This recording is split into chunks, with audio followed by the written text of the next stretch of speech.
Labas. Šiandienos tema – kiekgi reikia bitkoino, kad taptum milijonieriumi. Praeitame video skaičiavome, kiek gali būti vertas vienas bitkoinas po 21 metų, bet dabar pažiūrėkime dar vieną labai įdomų klausimą, kiek bitkoinų iš tikrųjų reikia turėti šiandien, kad ateityje taptum milijonieriumi. Viskas priklauso, žinoma, nuo bitkoino kainos. Kokia ji bus ateityje? Vėl pažiūrėkime kelis scenarijus. Bitkoino kaina $200,000 už vienetą. Tokiu atveju mums prireiktų 5 bitkoinų ir mes jau esame milijonieriai. Jeigu bitkoino kaina kažkada pasieks $500,000, tuomet su 2 bitkoinais tapsime milijonieriais. Ir bitkoino kaina 1 milijonas, tuomet mums pilnai užteks 1 bitkoino. Ir jeigu bitkoino kaina kažkada tai pasieks 2 milijonus, tai mums netgi užteks pusės bitkoino, kad taptume milijonieriai, turėtume tą patį pinigų kiekį.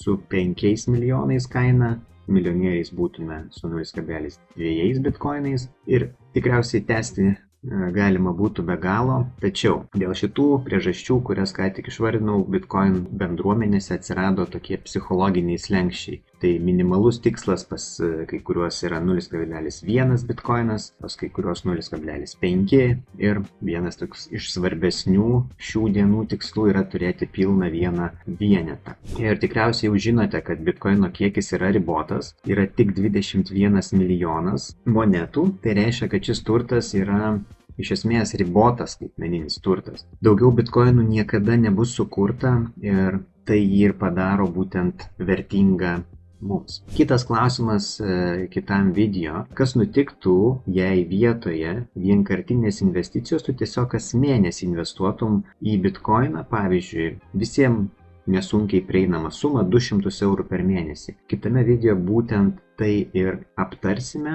paskaičiuosime ir pasižiūrėsime, kokių rezultatų galime pasiekti. Ačiū, kad žiūrėjai. Jeigu patiko video, nepamiršk paspausti laiko, prenumeruok kanalą ir pasimatome kitame video. Iki.